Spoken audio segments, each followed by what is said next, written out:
இந்த மாநாட்டில் கிட்டத்தட்ட தமிழ்நாட்டிலேருந்து ஒரு 5 லட்சம் உழவர்கள் வர்றதா நாங்கள் எதிர்பார்க்குறோம். அதுக்கான வேலைகளை எல்லாம் செஞ்சுக்கிட்டு இருக்கிறோம். தமிழ்நாட்டில் இருக்கக்கூடிய எல்லா வேளாண்மை பிரச்சனைகளையும் முன்வைத்து இந்த கோரிக்கை மாநாடாக இது நடைபெறுகிறது. அரசு இதை செவிசாய்த்து உடனடியாக நாங்கள் வைக்கின்ற கோரிக்கைகளை எல்லாம் நிறைவேற்றி தர வேண்டும். இல்லையேல் மிகப்பெரிய ஒரு போராட்டத்தை நம்முடைய தமிழ்நாடு உழவர் பேரியக்கம் எங்களுடைய தலைவர்களை கலந்து கொண்டு செய்வோம். அன்பார்ந்த பார்வையாளர்கள் அனைவருக்கும் வணக்கம். தற்பொழுது பாட்டாளி மக்கள் கட்சி நடத்துகின்ற விவசாயிகள் மாநாடு நடைபெறுகின்ற திருவண்ணாமலையில் அந்த மாநாடு நடைபெறுகின்ற இடத்தில் இருக்கிறோம்.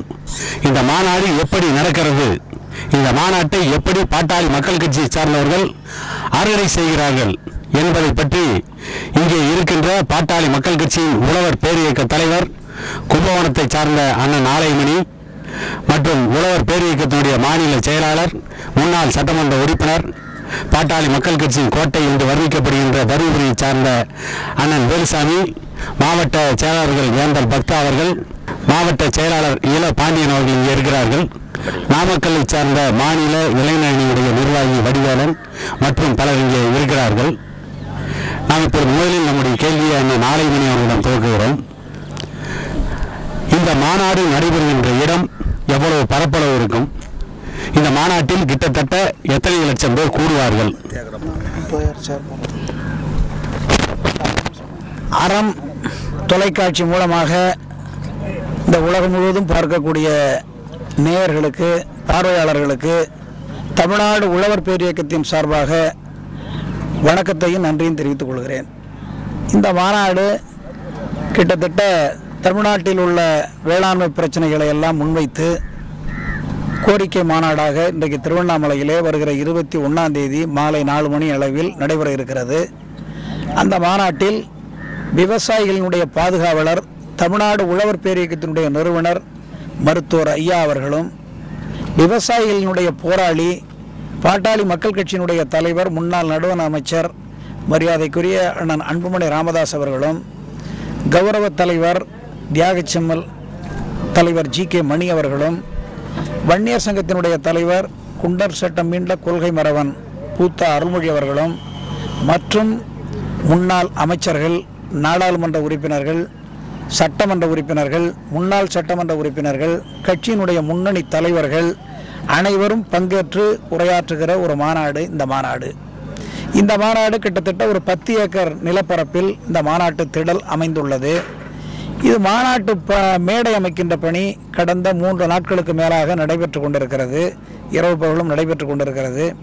சிறப்பான ஏற்பாடு நடைபெற்று கொண்டிருக்கிறது. திருவண்ணாமலை சுற்றி உள்ள மாவட்ட செயலாளர்கள், அதாவது பக்தவச்சலம், கணேஷ்குமார், பாண்டியன், வேலாயுதம் மற்றும் அருகாமையில் இருக்கக்கூடிய கள்ளக்குறிச்சி, விழுப்புரம், கிருஷ்ணகிரி, தர்மபுரி, சேலம், அதே போல் வேலூர் மாவட்டத்தை சார்ந்த வேலூர், திருப்பத்தூர், ராணிப்பேட்டை, திருவள்ளூர் போன்ற பல அருகாமையில் இருக்கக்கூடிய மாவட்டங்களும் சிறப்பாக செயல்பட்டு கொண்டிருக்கிறார்கள். டெல்டா மாவட்டம், அதே போல் தென் மாவட்டங்கள், கடலூர் மாவட்டங்கள், மற்ற மாவட்டங்களிலிருந்து அதே போல் ஈரோடு, திருப்பூர், கோவை, நீலகிரி, கரூர், திருச்சி போன்ற மாவட்டங்களில் உள்ள உழவர்கள் நிறைய வர இருக்கிறார்கள். எனக்கு தெரிந்தவரை இந்தியாவிலேயே ஹரியானா மாநிலத்தில் தான் ஒரு அரசியல் கட்சி நடத்திய தேவிலால் விவசாயிகளை அணிதிரட்டினார். அதற்கு பிறகு இந்தியாவில் எந்த கட்சியை சார்ந்தவர்களும் விவசாயிகளை அணிதிரட்டி விவசாயிகளுக்காக தனி மாநாடு நடத்தி என்னுடைய அனுபவத்தில் நான் பார்த்ததில்லை. ஆனால் பாட்டாளி மக்கள் கட்சி மட்டும் விவசாயிகளுக்காக தனி மாநாடு நடத்துகிறார் என்று சொன்னால் இதன் நோக்கம் என்ன? இதற்கு முன்பு 3 முறை உழவர் பேரியக்க மாநாடு நடைபெற்றிருக்கிறது. அதாவது இதே திருவண்ணாமலையில், அதே போல் காஞ்சிபுரத்தில், இன்னும் ஒரு இடத்து, மொத்தம் 3 முறை இந்த மாநாடு நடைபெற்றிருக்கிறது. மத்திய அமைச்சர்கள், வடபுலத்தில் இருக்கக்கூடிய விவசாய சங்க தலைவர்கள் எல்லாம் அந்த மாநாட்டிலே பங்கேற்றிருக்கிறார்கள். தற்போது இந்த மாநாடு ஒரு பெரிய அளவிலே நடத்தப்பட வேண்டும். காரணம், இன்றைக்கு தமிழ்நாட்டை பொறுத்த வரையில் கும்மிடிப்பூண்டியிலிருந்து கன்னியாகுமரி வரை, மேற்கு தொடர்ச்சி மலையிலிருந்து கிழக்கே கடற்கரை சாலை வரை உள்ள அனைத்து மாவட்டங்களிலும் விவசாய பிரச்சனைகள் நிறைய உள்ளது. உலகத்திலேயே எல்லா நாடுகள், எத்தனை நாடுகள் இருந்தாலும் நீங்கள் சொன்னது போல இந்தியா ஒரு விவசாய நாடு. விவசாயத்தை முதுகெலும்பு தொழிலாக குலத்தொழிலாக கொண்டு விவசாயிகள் வாழ்ந்து கொண்டிருக்கிறார்கள். இதில் தென்னிந்தியாவிலே கேரளா, ஆந்திரா, கர்நாடகா, தமிழ்நாடு இந்த மாவட்டங்களில் நெல், கரும்பு, வாழை போன்ற பயிர்கள் எல்லாம் நிறைய விளைகிறது. கேரளா, ஆந்திரா, கர்நாடகா போன்ற மாநிலங்களில் இருக்கக்கூடிய அரசாங்கம் அந்த விவசாயிகளுக்கு பாதுகாப்பு கொடுத்து விவசாயத்தை மேம்படுத்த வேண்டும் என்று நீர்நிலை ஆதாரங்களை எல்லாம் பெருக்கி விவசாயத்தை செழிக்க செய்கிறார்கள்.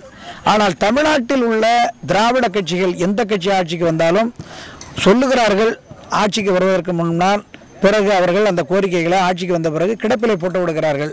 இதற்காக தொடர்ந்து இன்றைக்கு போராடுகிற இயக்கம் தமிழ்நாடு உழவர் பேர் இயக்கமும் மருத்துவர் ஐயா அவர்களும் அதே போல முன்னாள் நடுவண் அமைச்சர் அண்ணன் அன்புமணி ராமதாஸ் போன்ற தலைவர்கள் எல்லாம் தொடர்ந்து இந்த பிரச்சனைகளுக்காக போராடுகிறார்கள். இந்த பகுதியில் பாலாற்று பிரச்சனை, அதே போல் நம்முடைய நந்தன் கால்வாய் திட்டம், அதே போல் தென்பெண்ணையாறு, செய்யாறு, இது அதே போல் டெல்டா மாவட்டத்தில் காவிரி நீர் பிரச்சனை, அதே போல் தெற்கே தாமிரபரணி, மேற்கே மதுரை ஆற்று பிரச்சனை, இப்படி பல்வேறு ஆற்று பிரச்சனைகள் நிறைய இருக்கிறது. இப்போது கூட செம்பரம்பாக்கம் ஏரி 3 ஆண்டுகளாக சற்று போடாமல் இப்போ பெய்த மழையானது வீணாக கடலிலே கலக்கிறது. ஏரிகள் நிறைய உள்ள மாநிலம் நம்முடைய மாநிலம், நிறைய ஏரிகள் இருக்கிறது. அந்த ஏரிகள், குளங்களை எல்லாம், கண்மாய்களை எல்லாம் தூர்வாராமல் இன்றைக்கு இருந்து கொண்டிருக்கிறார்கள். பிரிட்டிஷ்காரர்கள் ஆண்டபோது அணைகள் கட்டினார்கள், ஆறுகளை வெட்டினார்கள். அதே போல் மன்னர் ஆட்சி காலத்திலே கரிகால் பெருவளத்தான் கல்லணையை கட்டினார், காவிரிகளை எல்லாம் நன்றாக செப்பனிட்டார்கள். அதற்கு பிறகு பிரிட்டிஷ்காரர்கள் செய்தார்கள். அதற்கு பிறகு வந்த காமராஜர் சாத்தனூர் அணை போன்ற அணையெல்லாம் கட்டினார். அதற்கு பிறகு வந்த ஆட்சியாளர்கள் எதையுமே செய்யவில்லை. அணைகளையோ அல்லது ஆறு, குளங்கள், பாசன வாய்க்கால், வடிகால் வாய்க்கால், ஏரிகள், குளம், குட்டாய், கண்மாய்களை தூர்வாரி கரையை பலப்படுத்தி பெய்கின்ற மழையை தேக்கி நீர்வள ஆதாரத்தை பெருக்குகின்ற வகையில் இந்த அரசு எதுவுமே இல்லாத காரணத்தால் இன்றைக்கு விவசாயிகள் வஞ்சிக்கப்பட்டு கொண்டிருக்கிறார்கள்.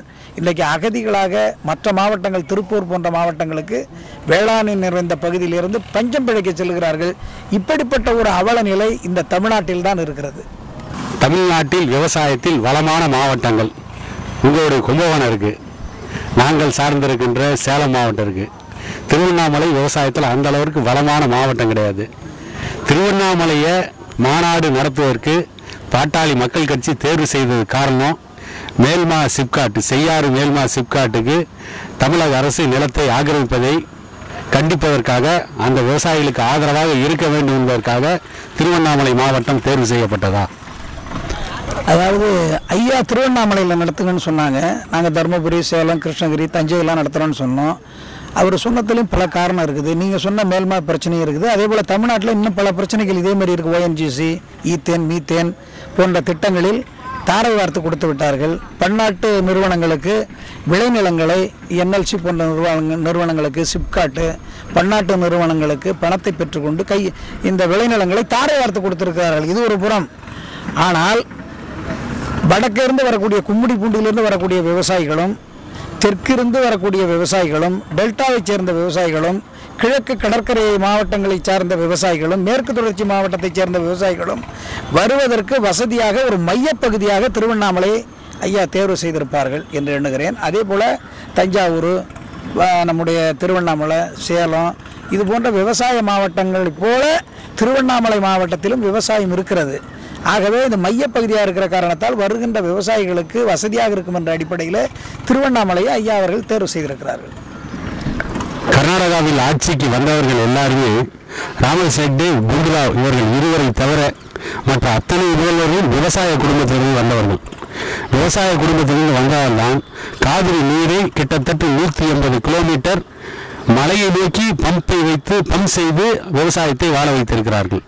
ஆனால் தமிழ்நாட்டில் விவசாயத்திற்கு சம்பந்தமே இல்லாதவர்கள் ஜெயலலிதா, MGR, பேரறிஞர் அண்ணா, கலைஞர் கருணாநிதி, இன்றைக்கு இருக்கின்ற MK ஸ்டாலின், VN ஜானகி இவர்கள் யாருமே விவசாயத்தோடு சம்பந்தப்பட்டவர்கள் இல்லை. இடையில் சிறிது காலம் எடப்பாடி பழனிசாமி இருந்தாலும் கூட அவர் தன்னுடைய பதவியை காப்பாற்றுவதற்கு அவருக்கு நேரம் சரியாகிவிட்டது. விவசாய குடியிலிருந்து தமிழ்நாட்டில் யாரும் முதலமைச்சராக ஆட்சிக்கு பொறுப்புக்கு வராத காரணத்தால் தான் தமிழ்நாட்டில் விவசாயிகளுக்கு மிகப்பெரிய பின்னடைவு ஏற்பட்டிருக்கிறது என்று கருதுகிறீர்களா? உண்மை. அதாவது பசித்தவனுக்கு பசியினுடைய அருமை தெரியும். பசித்தவனுடைய நிலைமை புளிச்ச பகாரம் அவங்களுக்கு தெரியாது. ஆகவே விவசாயிக்கு விவசாயினுடைய நலனில் அக்கறை உண்டு. தொடர்ந்து தமிழகத்தில் 40 ஆண்டுகளுக்கு மேலாக மருத்துவர் ஐயா அவர்கள் என்றைக்கு இயக்கத்தை ஆரம்பித்தாரோ அன்றிலிருந்து காவிரி நீர் பிரச்சனை, பாலாற்று பிரச்சனை, தாமிரபரணி பிரச்சனை, வைகை ஆற்று பிரச்சனை, இப்படி பல்வேறு பிரச்சனைகளை மருத்துவர் ஐயா அவர்கள் சொல்லுகிறார்கள், போராடி கொண்டிருக்கிறார்கள். தஞ்சை மாவட்டத்தில், டெல்டா மாவட்டத்தில் பல போராட்டங்களை செஞ்சிருக்கிறாரு. அதே போல அவருடைய மகன், நம்முடைய கட்சியினுடைய தலைவர் அன்புமணி ராமதாஸ் அவர்களும் தொடர்ந்து இந்த பிரச்சனைகளை எல்லாம் கையில் எடுத்து போராடி கொண்டிருக்கிறார். சமீபத்திலே வந்தவாசி அருகே மேல்மா என்ற இடத்தில் சிப்காட்டுக்காக நிலம் எடுத்த போது அங்கு வந்து கொட்டு மழையில் கூட போராட்டம் நடத்தினார். காரணம், போராடிய விவசாயிகளை ஒரு 5-6 பேரை குண்டர் சட்டத்தில் இந்த அரசு கைது செய்திருக்கிறது. அதே போல் நெய்வேலி நிலமீட்சி போராட்டம், இப்போ முன்பு வந்து 25 ஏக்கர் நிலத்தை எடுத்து 2 சுரங்கம் அணைச்சிட்டாங்க. இப்போ 3வது சுரங்கம் அடைக்கிறதுக்கு 10 ஏக்கர் நிலத்தை, விளை நிலத்தை, பச்சை பசேல் இருக்கக்கூடிய கரும்பு, வாழை, நெல் போன்ற பயிர்களை எல்லாம் அழித்து 3வது சுரங்கம் எடுக்கும் பொழுது இன்னைக்கு தமிழ்நாட்டில் எத்தனையோ அரசியல் கட்சி தலைவர்கள் இருக்கிறாங்க. ஒருத்தர் கூட அந்த சம்பந்தமாக எந்த பிரச்சனையும் அவங்க குரல் கொடுக்கவே இல்லை. அந்த இடத்துக்கு வந்து என்எல்சி நிர்வாகத்திற்கு முன்னால் ஒரு பிடி மண்ணை கூட அள்ளவிட மாட்டேன், நான் விவசாயிகளை காப்பாற்றுவேன் என்று 1000க்கும் மேற்பட்ட விவசாய தோழர்களை அழைத்து, இயக்க தோழர்களை அழைத்து முற்றுகை போராட்டத்தை நடத்தினார். அன்றைக்கு காவல்துறை சார்ந்தவர்கள் மகனை சிறையில் வைத்தால் தமிழகம் சரியாக வராது என்ற காரணத்தால் அன்றைக்கு ஆட்சியாளர்கள் விடுதலை செய்தார்கள். இதுதான் உண்மை.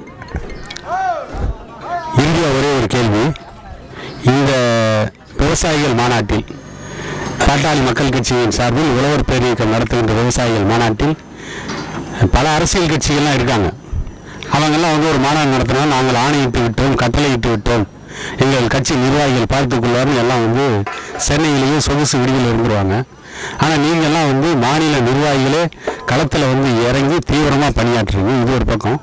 இன்னொன்று, இந்த மாநாட்டில் மற்ற விவசாய சங்க அமைப்புகளை நடத்துகின்றவர்கள் பல விவசாயிகள் சங்கம்லாம் இருக்காங்க. அவங்கெல்லாம் இந்த மாநாட்டில் கலந்து கொண்டு நமக்கு ஆதரவு தருவார்களா? நாங்கள் ஆதரவு கோருகிறோம். அதாவது வந்து ஜாதி, மதம், அரசியல் காழ்ப்புணர்ச்சி பெறாமல் குடும்பமாக உழவர்கள் ஒன்றிணைந்து கைகோர்த்து இந்த பிரச்சனையில் நிற்க வேண்டும் என்று மருத்துவர் ஐயா அவர்கள் அறிக்கை மூலமாக சொல்லியிருக்கிறார். நாங்களும் பல தொலைக்காட்சி மூலமாக சொல்லியிருக்கிறோம். எங்களுடைய தலைவர் அன்புமணி ராமதாஸ் அவர்கள் கூட 2 நாட்களுக்கு முன்பு வந்து இந்த இடத்தை பார்வையிட்டு அவரும் அழைப்பு விடுத்திருக்கிறார். வருவார்கள். அதாவது தமிழ்நாட்டில் எல்லா விவசாயிகளும் ஒன்று சேர வேண்டும். இன்னைக்கு கர்நாடகத்தில் காவிரியில் தண்ணி விழக்கூடாதுன்னு சொன்னால் எல்லாரும் ஒன்று சேர்ந்துடுறான். ஆட்சியாளர்கள், எதிர்கட்சிகள், எல்லா கட்சியும் ஒன்று சேர்ந்து தமிழ்நாட்டுக்கு தண்ணி கொடுக்கக்கூடாதுங்கிறதுல ஒத்த கருத்தில் இருக்கிறான். ஆனால் தமிழ்நாட்டில் மட்டும்தான் கிருஷ்ணராஜ சாகர் அணையிலேயே குதிக்கிறான். ஆமாம். ஆனால் தமிழ்நாட்டில் மட்டும்தான் ஜாதியால், மதத்தால், அரசியலால் பாகுபடுத்தப்பட்டு பிரிக்கப்படுகிற காரணத்தால் தான் இன்றைக்கு விவசாயிகள் தொடர்ந்து வஞ்சிக்கப்பட்டு கொண்டிருக்கிறார்கள். இதில் ஒற்றுமை இல்லை. பாமக போராட்டம் நடத்தினால் உடனே ஆளுகின்ற அரசு எங்களை கைது செய்வது, சிறையில் அடைப்பது, அந்த போராட்டத்தை கொச்சைப்படுத்துவது, இது போன்று செய்கிறார்களே தவிர ஆதரவு கொடுக்கவில்லை. சமீபத்தில் தருமபுரியிலே கூட்டு குடிநீர், ஒகேனக்கல் கூட்டு குடிநீர் திட்டத்தை நிறைவேற்றி உபரி நீரை குடிநீராக தருமபுரிக்கும் சேலத்திற்கும் தர வேண்டும் என்று எங்களுடைய தலைவர் அண்ணன் அன்புமணி ராமதாஸ் அவர்கள் எடப்பாடியாரிடத்திலே 10 லட்சம் கையெழுத்து இயக்கத்தை நடத்தி கொடுத்தோம். அந்த எடப்பாடியார் கவனிக்கவில்லை. இப்போ இருக்கக்கூடிய அரசும் அதை செவிசாய்க்கவில்லை. இப்போ போராட்டம் நடத்தினாங்க நம்ம தருமபுரியில். அந்த பந்தை நிர்மூலப்படுத்துறதுக்கு என்ன வழியோ அதை பூரா ஆளுங்கட்சியாக பண்ணிச்சு. அதை மீறி தான் அந்த பந்தை நாங்கள் முழுவெற்றி பெற்றோம். இது மாதிரி ஆளுகின்ற அரசியல் கட்சிகள் விவசாயிகளை கொஞ்சம் கூட திரும்பி பார்க்கல. நான் ஒன்று உதாரணம் சொல்கிறேன். இன்றைக்கி வந்து நேரடி நெல் கொள்முதல் நிலையம் தமிழ்நாட்டில் பருவ காலங்களில் டிபிசி இருக்குது. அந்த டிபிசி பருவ காலங்களில் திறக்கிறாங்க. குருவை, சம்பா, தாளடி. அதில் ஒரு அளவுகோல் வச்சுருக்கிறாங்க. ஒரு நாளைக்கு 300 மூட்டை, 400 மூட்டை, 500 மூட்டை தான் எடுப்போம்னு சொல்லி அளவுகோல் வைக்கிறாங்க. நாங்கள் என்ன கேட்குறோம்னா, விவசாயி விளைவிக்கக்கூடிய பொருளுக்கு பாதுகாக்க இயற்கை சீற்றத்தால் அழியாமல் இருக்க ஒரு ஷெட்டோ ஒரு கிடங்கோ அமைச்சு தரல. திறந்த வெளியில் கிடக்கிறாங்க. காஞ்சாலும் வெயிட் குறையுது, மழை பெஞ்சாலும் முளைச்சி போகுது. ரெண்டுலேயும் நாங்கள் பாதிக்கப்படுறோம், நட்டப்படுறோம். ஆனால் அந்த அளவுகோல் இத்தனை மூட்டை தான் எடுப்பேன்னு சொல்லி அளவுகோல் வச்சிருக்கிற அந்த அதிகாரிகள் டாஸ்மாக் அதுக்கு மதுபான கடை தமிழ்நாடு பூரா திறந்துருக்குது.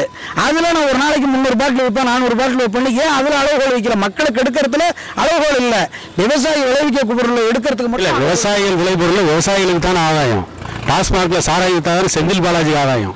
அதை பார்ப்பாங்களா, விவசாயிகளை பார்ப்பாங்களா? அதனால விவசாயி இன்னைக்கு பாதிக்கப்படுறாங்க. ஏன் அதில் மட்டும் பண்றாங்க? இப்ப விவசாயி விளைநிலத்தில் போய் பாடுபடுறான், பாம்பு கடிச்சு சாவுறான், இடி தாக்கி சாவுறான், மின்னல் தாக்கி சாவுறான், அதே போல இயந்திரங்கள் அடிபட்டு சாகுறான், மேற்கு தொடர்ச்சி மலைப்பகுதியில் வனவிலங்குகள் அடிபட்டு சாகுறான். இப்படி சாக அந்த உயிரிழக்கக்கூடிய விவசாய நேரங்களில் உயிரிழக்கக்கூடிய அந்த உழவர்களுக்கு, உணவை உற்பத்தி செய்யக்கூடிய அந்த உழவர்களுக்கு 25 லட்சம் ரூபாய் நட்டம் கொடுக்க மாட்டேங்கிறாங்க. ஆனா போஸ்ட்மார்ட்டம் மட்டும்தான் பண்றாங்க. ஆனா சாராயம் குடிச்சு, கள்ளச்சாராயம் குடிச்சு 67 பேர் இன்னைக்கு செத்தான். அவங்களுக்கு 10 லட்சம் ரூபாய் இந்த அரசாங்கம் கொடுக்குது. அப்ப சாராயம் குடிச்சிட்டு சாகுறவனுக்கு 10 லட்சம் கொடுக்குற திராவிட அரசு இந்த விவசாயி உணவு உற்பத்தி செய்யக்கூடியவன் சாகும் பொழுது ஏன் அவனுக்கு 25 லட்சம் ரூபாய் நட்டம் கொடுக்க கூடாது? இதைத்தான் தமிழ்நாடு உழவர் பேரியக்கமும் எங்களுடைய தலைவர்களும் கேட்கிறாங்க. அப்ப தொடர்ந்து விவசாயி வஞ்சிக்கப்படுறான். இன்னைக்கு ஒரு பேனாவை தயார் பண்றவன் 450 ரூபா பார்க்கர் பேனாங்கிறான், விலை கொடுத்து வாங்குறான். ஒரு வாட்சை தயார் பண்றவன் 1000 ரூபா சொல்றான், அதை கொடுத்து வாங்குறான். ஆக விவசாயி விளைவிக்கக்கூடிய பொருளுக்கு விவசாயி விலை நிர்ணயம் பண்ண முடியல. பருத்தியை விளைவிச்சு நாம கொடுக்குறோம், அதை துணியாக்கி அதை என்ன விலை சொல்றானோ அதை கொடுத்து நாம வாங்குறோம். ஆனா அந்த பருத்திக்கு விலை நிர்ணயம் நாம பண்ண முடியல. கரும்பை விளைய வச்சு கொடுக்குறோம், அதை எடுத்துட்டு ஆலையில போய் சர்க்கரை, ஜீனி, உருண்டை வெல்லம், அச்சு வெல்லம் இப்படிலாம் தயார் பண்ணி அதை பலகாரங்கள் எல்லாமே செய்யறான். அது அவன் என்ன விலை சொல்றானோ அதை கொடுத்துட்டு நம்ம வாங்குறோம். ஆனா இந்த கரும்பை விளைய வச்சு கொண்டு போய் ஆலையில கொடுத்தா ஒரு வாரம் அந்த கரும்பு அப்படியே கிடக்கு. அது காஞ்சா எடை குறையுது, பேஞ்சா செலுப்பேறி போகுது. அதை விவசாயி நட்டப்பட்டு அந்த கரும்பை எடுத்து இன்னை வரைக்கும் ஆலை நிர்வாகம் இன்னைக்கு நிலுவைத் தொகையா இருக்குது. இன்னைக்கு தஞ்சை மாவட்டத்தில் நிறைய இருக்குது. இன்னொரு விஷயம் என்ன கேட்டீங்கன்னா, அந்த நிலுவைத் தொகையை கூட்டுறவு வங்கியில் ஆலை நிர்வாகம் செலுத்தினா கூட, உதாரணத்துக்கு எடப்பாடிக்கு பக்கத்தில் வெள்ளூர்வெல்லிங்கிற கூட்டுறவு சங்கத்தில் இந்த சர்க்கரை ஆலையிலிருந்து கொடுத்த நிலுவைத் தொகையும் அந்த கூட்டுறவு சங்க தலைவர்கள் சாப்பிட்டான். அந்த கூட்டுறவு சங்க தலைவர்கள், அந்த கூட்டுறவு சங்கத்தில் தலைவராக இருந்தவன் அந்த நிலுவைத் தொகை அவன் சாப்பிட்டான். அதுவும் விவசாயிக்கு போய் சேரல. அதான் இன்னைக்கு நிலுவைத் தொகை எல்லா இடங்களிலும், குறிப்பாக தஞ்சை, நாகை, திருவாரூரில் இருக்கிறது, திருவண்ணாமலையில், வந்தவாசியில், சேலம் பகுதியில், இது மாதிரி இன்னும் பல இடங்களில் இருக்கக்கூடிய கூட்டுறவு சக்கர ஆலை, தனியார் சக்கர ஆலையில் கரும்பை எடுத்துக்கொண்ட அந்த நிலுவைத் தொகை இதுவரை விவசாயிகளுக்கு பாக்கி இருக்குது. இதை விட ஒரு கொடுமை என்னன்னு கேட்டிங்கன்னா, தஞ்சை மாவட்டத்தில் திருமண்டங்குடி, பாபநாசம் பகுதியைச் சேர்ந்த திருமண்டங்குடிங்கிற சக்கர ஆலையில் 750 நாட்களாக விவசாயிகள் காத்திருப்பு போராட்டம் நடத்துகிறாங்க. நிலுவைத் தொகை பாக்கி இருக்கு கொடுங்கன்னு. அத்தோட விவசாயிகள் பெயரில் தேசிய மயமாக்கப்பட்ட வங்கிகளில் கடன் வாங்கியிருக்கிறாங்க. அது விவசாயிகளுக்கே தெரியாது. அந்த கடனை வாங்கியிருக்கிறாங்க. இன்னைக்கு அந்த 2 கோட்டூர் சக்கரை ஆலை, திருமண்டங்குடி சக்கரை ஆலைகளை இன்னைக்கு சாராய ஆலை நடத்த போறதா வேற ஆளுங்கட்சிக்காரங்க வாங்கி சாராய ஆலை நடத்த போறதா தகவல் வருது. இப்ப இந்த மாதிரி அரசாங்கம் இந்த மாதிரி வீணாக விவசாயத்தை பராமரிக்கிறதே கிடையாது, வீணாக்கிட்டு இருக்காங்க. தலைஞாயிறு கூட்டுறவு சக்கரை ஆலை மயிலாடுதுறை மாவட்டத்தில் எம்ஜிஆர் திறந்து வச்சார். அந்த சக்கரை ஆலை இன்னைக்கு இடிஞ்சு நொறுங்கி இந்த பல கோடி ரூபாய் இயந்திரங்கள் எல்லாம் அங்கே இருக்கக்கூடிய மக்கள் எடுத்துகிட்டு போய் பழைய எறும்புக்கு வித்துட்டாங்க. கட்டணம்லாம் இடிஞ்சு கிடக்கு, கேட்பாரற்ற அனாதையாக கிடக்கு. இதை பலமுறை நாங்கள் மனு கொடுத்து அரசு அதிகாரிகிட்ட சொல்லி, அமைச்சர்கள்ட்ட சொல்லி கூட இதுவரைக்கும் பிரச்சனை அப்படியே ஓயில. அந்த ஆளை அப்படியே கிடக்கு. இவ்வளோ கோடி ரூபா வீணா போயிட்டு இருக்கு நம்முடைய வரிப்பணம். இதை இந்த அரசாங்கம் சீர்தூக்கி பார்க்கல. இதெல்லாம் கோரிக்கையை வச்சு தான் இன்னைக்கு நாங்கள் போராட்டம், இந்த மாநாட்டை நடத்துகிறோம். இந்த மாநாட்டில் கிட்டத்தட்ட தமிழ்நாட்டிலேருந்து ஒரு 5 லட்சம் உழவர்கள் வர்றதா நாங்கள் எதிர்பார்க்குறோம். அதுக்கான வேலைகளை எல்லாம் செஞ்சுக்கிட்டு இருக்கிறோம். தமிழ்நாட்டில் இருக்கக்கூடிய எல்லா வேளாண்மை பிரச்சனைகளையும் முன்வைத்து இந்த கோரிக்கை மாநாடாக இது நடைபெறுகிறது. அரசு இதை செவிசாய்த்து உடனடியாக நாங்கள் வைக்கின்ற கோரிக்கைகளை எல்லாம் நிறைவேற்றி தர வேண்டும். இல்லையேல் மிகப்பெரிய ஒரு போராட்டத்தை நம்முடைய தமிழ்நாடு உழவர் பேரியக்கம் எங்களுடைய தலைவர்களை கலந்து கொண்டு செய்வோம். அதே நேரத்தில் இந்த மாநாட்டிற்கு ஜாதி, மதம், அரசியல் காழ்ப்புணர்ச்சி பெறாமல் உழவர்கள் என்ற போர்வையில் அனைவரும் ஒன்று சேர்ந்து இந்த மாநாட்டிற்கு வர வேண்டும். விவசாயிகளுடைய பாதுகாவலர் மருத்துவர் ஐயா அவர்கள் சார்பாகவும், விவசாயத்திற்கே போராடக்கூடிய போராளி எங்களுடைய இயக்க தலைவர் அண்ணன் அன்புமணி ராமதாஸ் அவர்கள் சார்பாகவும், தமிழ்நாடு உழவர் பேரியக்கம் சார்பாகவும் இந்த உழவர்களை எல்லாம் ஒன்று சேர்த்து அனைவரும் வருகின்றவர்கள் பச்சை துண்டு அணிந்து இந்த மாநாட்டிற்கு ஒற்றுமையாக கலந்து கொள்ள வேண்டும் என்று அனைவரது சார்பாக அவர்களுக்கு நான் அழைப்பு விடுக்கிறேன். வேளாண்மை தொழிலுக்கு பெயர் போன தமிழகத்தில் இன்றைக்கு விவசாயிகளுக்கு மிகப்பெரிய ஒரு அவல நிலை. உள்நாட்டிலே அகதிகளாக இன்றைக்கு பக்கத்தில் இருக்கக்கூடிய தொழில் வளம் உள்ள மாவட்டங்களுக்கும் பிற அருகாமையில் உள்ள மாநிலங்களுக்கெல்லாம் அகதிகளாக விவசாயத்தை விட்டு வெளியேறக்கூடிய ஒரு மிக மோசமான நிலை இன்றைக்கு தமிழகத்தில் நிலவி கொண்டிருக்கிறது. அதற்கு காரணம் திராவிட கட்சிகள் என்றைக்கு ஆட்சிக்கு மாறி மாறி வந்தார்களோ அன்றையிலிருந்து அவர்கள் கடைபிடிக்க கொள்கைகள் அனைத்தும் விவசாய தொழிலுக்கு எதிரான ஒரு கொள்கைகளை கடைபிடிப்பதால் இந்த நிலை ஏற்பட்டிருக்கிறது. ஆகவே இன்றைக்கு தமிழ்நாடு உழவர் பேரியக்கம் நடத்துகின்ற இந்த மாநாட்டின் மூலமாக மத்திய மாநில அரசாங்கத்தினுடைய கொள்கைகளில் மாற்றம் ஏற்பட்டு மீண்டும் தமிழகத்தில் விவசாயம் செழிக்கப்பட வேண்டும். அதற்கான கோரிக்கைகளை எல்லாம் இந்த மாநாட்டிலே மருத்துவர் ஐயா அவர்களும் விவசாயத்தினுடைய போராளி மருத்துவர் அன்புமணி ராமதாஸ் அவர்களும் உரையாற்ற இருக்கிறார்கள். ஆகவே தமிழகத்தில் இருக்கக்கூடிய லட்சக்கணக்கான உழவர் பெருமக்கள் குடும்பமாக பச்சை துண்டு அணிந்து இந்த மாநாட்டிற்கு வருகை தர வேண்டும் என்று தமிழ்நாடு உழவர் பேரியக்கத்தின் சார்பாக கேட்டுக்கொள்கிறேன். மாநாடு வெற்றியடைய எங்களுடைய வாழ்த்துக்கள். மாநாடு பெருவெற்றி அடைய வேண்டும். இதன் மூலம் விவசாயிகளுக்கு ஒரு விடுகாலம் பிறக்க வேண்டும் என்று வாழ்த்துகிறோம். அனைவருக்கும் நன்றி. நன்றி. அனைவருக்கும் நன்றி. வணக்கம். நன்றி.